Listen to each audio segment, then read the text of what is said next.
This article is about the U.S. National Monument and Louisiana State Historic Site in the lower Mississippi Valley for the geographical feature in Massachusetts, also called Poverty Point. See Fairhaven, Massachusetts. Poverty Point is a prehistoric earthworks of the Poverty Point culture, now a historic monument and World Heritage Site located in the southern United States. It is 15.5 miles from the current Mississippi River, and situated on the edge of Maçon Ridge, near the village of Epps in West Carroll Parish in northeastern Louisiana. Poverty Point comprises several earthworks and mounds built between 1650 and 700 BCE, during the Archaic period in the Americas by a group of Native Americans of the Poverty Point culture. The culture extended 100 miles across the Mississippi Delta.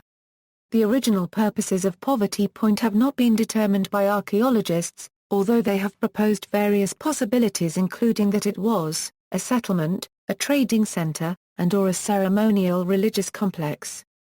The 910-acre site, which has been described as the largest and most complex late Archaic earthwork occupation and ceremonial site yet found in North America, is a registered national monument. The monument was brought to the attention of archaeologists in the early 20th century, when it was given the name of Poverty Point after a nearby plantation. Since then, various excavations have taken place at the site. Scholars have advanced various theories regarding the purpose of the mound site, including religious and ceremonial. Other writers have proposed pseudo-archaeological and New Age associations. The complex attracts many tourists as a destination. Site description: Poverty Point is constructed entirely of earthworks. The core of the site measures approximately 500 acres, although archaeological investigations have shown that the total occupation area extended for more than 3 miles along the river terrace. The monumental construction is a group of 6 concentric, crescent ridge earthworks, divided by 5 aisles radiating from the center at the river bank. The site also has several mounds both on the outside and inside the ring earthworks. The name Poverty Point came from the plantation which once surrounded the site.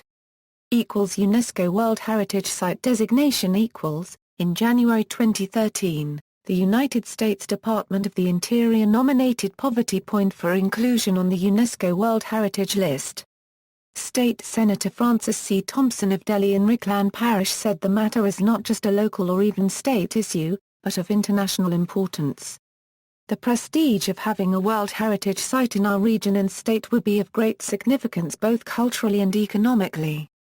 On June 22, 2014, UNESCO approved Poverty Point as a World Heritage Site at its convention in Doha, Qatar, announced Lieutenant Governor J. Darden, who sent a 2-person delegation to the Middle East to urge the inclusion of Poverty Point alongside such cultural landmarks as Stonehenge in England, the Pyramid Fields at Giza in Egypt and the Great Wall of China. The designation makes Poverty Point the first World Heritage Site in Louisiana and only the 22nd in the United States. 6 curving earthworks The main part of the monument is the 6 concentric curving earthworks located in the center of the site. Each is separated from one another by a flat corridor of earth. Dividing the ridges into 3 sections are 2 ramps that slope inwardly, leading to more section on. Each of the ridge earthworks is about 3 feet high. Archaeologists believe they were once 5 feet high, but have been worn down through agricultural plowing over the last few centuries. The approximate diameter of the outside ridge is 3/4 of a mile, while the innermost ridge unregistered trademark S diameter is about 3/8 of a mile. Mound Alongside these ridges are other earthworks, primarily platform mounds. The largest of these, Mound A, is to the west of the ridges, and is roughly T-shaped when viewed from above. Many have interpreted it as being in the shape of a bird and also as an earth island, representing the cosmological center of the site.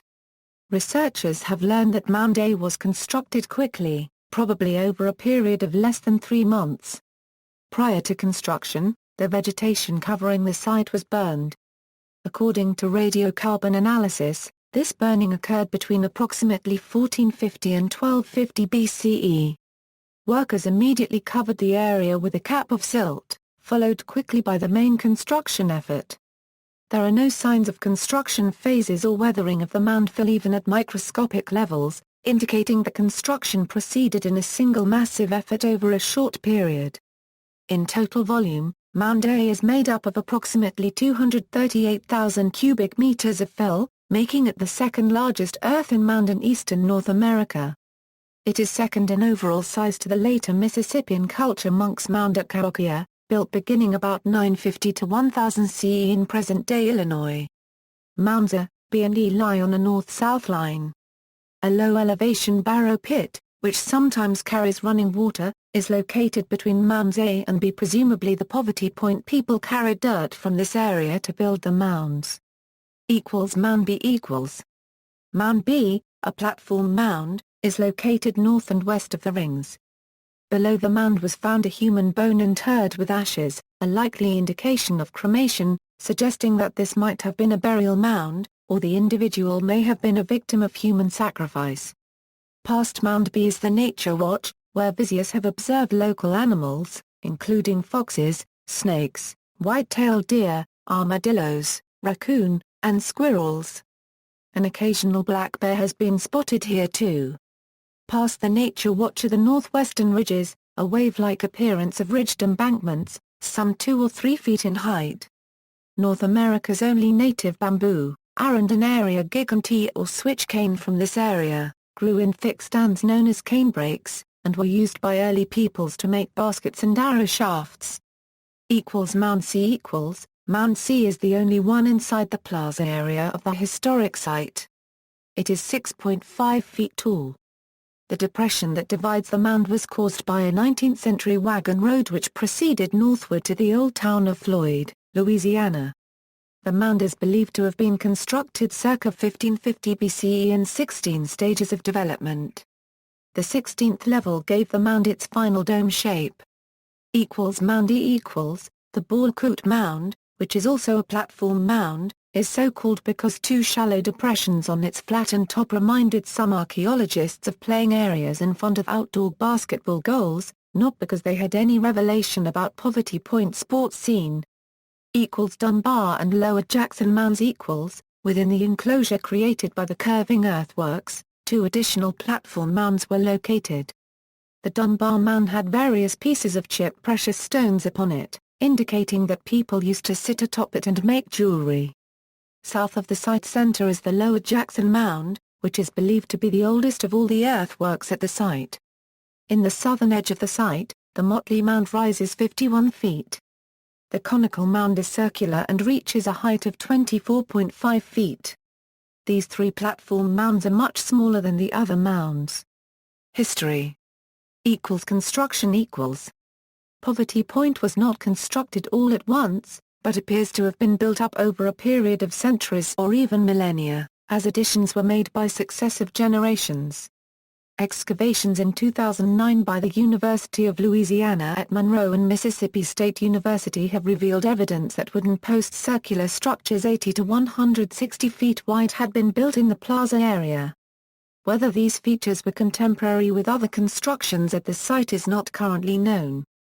The first part of the surviving monument that was built was the Lower Jackson Mound, which was probably constructed during the Middle Archaic period. It has several highly typical features of Middle Archaic mounds, such as baked loess blocks and Evans points. It may have been built hundreds or even thousands of years before construction of the rest of Poverty Point. Some archaeologists believe that Ball-Coot Mound may also have been built around this time, though this remains unproven. The rest of the monument was built later, during the later Archaic period. Its creators intentionally incorporated the older monuments of the Lower Jackson Mound and the Ball-Coot Mound into it. Exactly when construction of the rest of the earthworks commenced, and for how long the construction continued, has remained a matter of speculation and debate. Radiocarbon dating of the site has produced a wide variety of results, and suggested that most of the rings had been constructed between 1600 and 1300 BCE. A synthesis of radiocarbon dates from the site suggests earthwork construction began as early as 1800 BCE and continued until as late as 1200 BCE. This indicates that the monument had likely been gradually built over several centuries by groups of successive generations. Although the timescale regarding the building of Poverty Point is still somewhat uncertain, archaeological evidence has shown more clearly how the earthworks were constructed. The number of workers involved is unknown, although the archaeologist John L. Gibson has estimated that it could have been produced in a century by 3 generations, if 100 people had spent 6 or 7 days a month on its construction. Evidence shows that the workers probably lived on site during construction, setting up temporary homes on top of the very earthworks that they were building, moving them whenever that particular earthwork was added to. Prior to the construction of the earthworks, workers leveled the land around the site and filled in ditches, as has been found by archaeological investigation. They constructed the grand, flat plaza on the site. The main building material was loess, a type of soil which is easy to dig but has the problem of quickly turning to mud when exposed to water. For this reason clay was used to pack around the loess in order to protect it from rain and ensure that the monuments did not wash away. Purposes equals, archaeologists have debated the functions of the Poverty Point site since its rediscovery. One of the main questions has been whether it was used for a settlement, or only for periodic ceremonial events. Archaeologists including John L. Gibson have postulated that houses were constructed on top of the concentric ring earthworks. A few post holes have been found upon these earthworks, indicating the former presence of a building. Other archaeologists believe that regular residents would have produced more post holes as an archaeological feature. Gibson and others note these could have been destroyed by the subsequent ploughing that took place on much of the site. Archaeologists such as Sherwood Galliano and Edwin Jackson support the concept that Poverty Point was a site where various groups came to meet and trade on an occasional basis. Gibson believes there was evidence of too much rubbish left by original inhabitants to indicate only occasional habitation, and that it would be implausible for such a monument to be built to be used simply as a trading center. Some archaeologists have interpreted Poverty Point as having religious symbolism and importance. A post hole discovered in the central plaza showed that a large post was possibly erected there. The archaeologist Professor William Haag, who excavated at the site during the 1970s, interpreted this post as having astronomical significance and being aligned to the solstices. Examples of wooden post astronomical circles, since called Woodhenge, have been found and reconstructed at the Mississippian culture site of Cahokia in western Illinois. However, the astronomer Robert Purrington believes the posts at Poverty Point were geometrically, rather than astronomically, aligned. Researchers have also studied historic and contemporary Native American religious beliefs for parallels, with many noting that the West is seen as the direction of evil and death.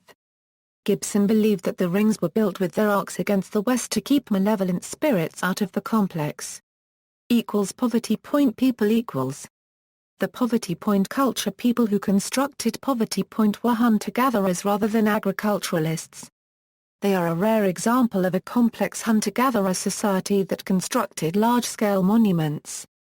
The vast majority of other prehistoric monuments, ranging from Stonehenge in England to Khufu's Great Pyramid at Giza in Egypt, were constructed by agricultural societies, in which crop surpluses allowed greater density of population and stratification of society. Another exception to this general rule is the Gar-Paragraph-Bakli tape complex in southern Anatolia, also built by hunter-gatherers, which dates from around 10,000 BCE. The food sources of the people at Poverty Point came from the local animals and plant life in the region. They cooked food in hearths and pits that likely acted as earth ovens, some of which had plastered walls. Firewood was chosen carefully, with specific trees being used, namely oak and to a lesser degree hickory and cane, which archaeologist John L. Gibson believed was due to the fact that oak and hickory add a specific savory flavor to food. Changes in temperature and precipitation, such as increased flooding, caused an ecological imbalance that led to abandonment of Poverty Point. Archaeologists use this as a time boundary between the Archaic and later woodland periods. Artifacts. The vast majority of artifacts uncovered at Poverty Point are small, baked shapes made of loess, which are usually balls, by cones or ropes, all of which have been described as OE Poverty Point objects or PPOs. Archaeologists have long debated their uses. They have concluded the fired earth objects were used in cooking, a conclusion reached through experimental archaeology. When placed in earth ovens, the objects were shown to hold heat and aid in cooking food. Stone boiling was an alternate way of heating up food before pottery could withstand the heat. The soil of the lower Mississippian Valley located at Poverty Point does not contain proper pebbles, manufacturing of artificial stones was therefore necessary. The inhabitants of Poverty Point produced small amounts of pottery, creating a variety of different kinds: fiber-tempered, sand-tempered, clay-grit-tempered and untempered. They used both the Wheeler and Old Floyd defunct design styles as decoration. More commonly, however, they used stone vessels, some of which were made on site and which would have taken greater effort than the production of pottery. Many of their tools appear to have been made on site, as there is evidence of debris from the construction process found across much of Poverty Point. However, they were also active in trade with other Native American peoples. A disproportional amount of imported items, consisting of projectile points and microliths, have been determined to have originated in the Ouachita and Ozark Mountains and in the Ohio and Tennessee River valleys. Other materials derived from trade are soapstone from the southern Appalachian Mountains of Alabama and Georgia, and copper and galena artifacts, indicating trade with the prehistoric copper-producing tribes in the upper Great Lakes region. Discovery, excavation and tourism. Discovery and archaeological excavation the first evidence for a later human encountering ancient Poverty Point comes from a burial of a 12th century CE Caddo Native American. His grave was excavated at the Mounds Plantation, a village on the Red River in northwestern Louisiana, approximately 150 miles to the west of this monument. This individual, whom some scholars have speculated was a Kona, or medicine man, was buried with various charms within his medicine bundle. These included artifacts from Poverty Point, such as 2 red stone beads, a slate pendant and a hematite plummet. It appears he had come across the site, or encountered someone else who did, and had ancient artifacts taken from it, perhaps believing they had a spiritual reference or power and could be used as amulets. In the 1830s Jacob Walter, a man searching for lead ore in the area, came across Poverty Point and wrote about it in his diary. The first published account of the site was in 1873 by Samuel Lockett, who had served as an officer in the Confederate Army during the war between the states. During the early 20th century, archaeologists took interest in the site, with it being briefly investigated by Clarence B. Moore over 1911–1912, by Gerard Fouke of the Smithsonian Institution in 1926, by Clarence H. Webb in 1935, and by Michael Beckman in 1946, while he was searching for oil. 3 excavation seasons in 1952, 1953 and 1954 were undertaken by James A. Ford and Robert Neitzel, leading to the publication of Poverty Point, a late archaic site in Louisiana in 1956. It was during this excavation that Poverty Point witnessed some of the first experimental archaeology done in North America. Excavations have continued at the site into the 21st century, as researchers have tried to learn more about the nature of the site and its culture. At one time scholars thought the Poverty Point culture had developed North America's first chiefdom, but this theory has been discredited. Public access. In 1960, John Griffin, who at the time was the Southeast Regional Archaeologist for the National Park Service, suggested to the federal government that Poverty Point be declared and established as a national monument. He described the site: Poverty Point is the largest and most complex late archaic earthwork occupation and ceremonial site yet found in North America. But, at first the United States Congress declined to support the protection, fearing the unpopularity of acquiring the land from local landowners. The site was designated as a National Historic Landmark on June 13, 1962. In 1972, the state of Louisiana purchased a 400-acre section of the site. In 1975, the state opened the land to the public as the Poverty Point Commemorative Area. The state built a museum devoted to interpreting the monument and the artifacts uncovered there. In 1988 Congress designated the site as a U.S. National Monument. It has become a popular tourist destination. Today Poverty Point National Monument is open for visitors daily from 9 a.m. to 5 p.m. except for Thanksgiving, Christmas Day, and New Year's Day. The cost of the entrance is $4 per person. Those over the age of 62 and children 12 and under are admitted without charge. As the site is managed by the Louisiana State Park System, a National Parks Pass is not accepted for admission. The site is occasionally monitored by the National Historic Landmark Program, which is concerned about the erosion of the mounds. Louisiana is working with the Vicksburg U.S. Army Corps of Engineers Division in developing plans for erosion control. Erosion. In 2013, Lieutenant Governor J. Dardenne, the ex officio head of the Louisiana Department of Culture, Recreation and Tourism, requested $750,000 in emergency state funding to limit erosion at Poverty Point, a candidate for World Heritage Site by UNESCO. The request was made to the Interim Emergency Board, which considers projects that arise when the legislature is not in session. Dardenne asked the Emergency Board to expedite funding in advance of the beginning of the legislative session on April 8. An alternative funding plan would be for Governor Bobby Jindal to include the emergency funds in regular 2013 appropriations. The erosion which threatens the prehistoric earthworks is caused by Harlan Bayou in the northern part of the site. See also, Mound Builder, Tolk Mounds Archaeological State Park, Watson Break. Notes. References, nps.gov, C.A.T. State Law, Met Museum, Gibson, John L. The Ancient Mounds of Poverty Point, Place of Rings. Gainesville, Florida, University Press of Florida. Milner, George R. The Mound Builders, Ancient Peoples of Eastern North America. London, Thames and Hudson Limited. External links, National Park Service, Official Poverty Point National Monument website, Poverty Point World Heritage Site, State of Louisiana, Poverty Point, Louisiana Archaeological Survey, Poverty Point Earthworks, The Archaeology Channel, Romaine, William F. Davis, Norman L. Astronomy and Geometry at Poverty Point. Louisiana Archaeological Society.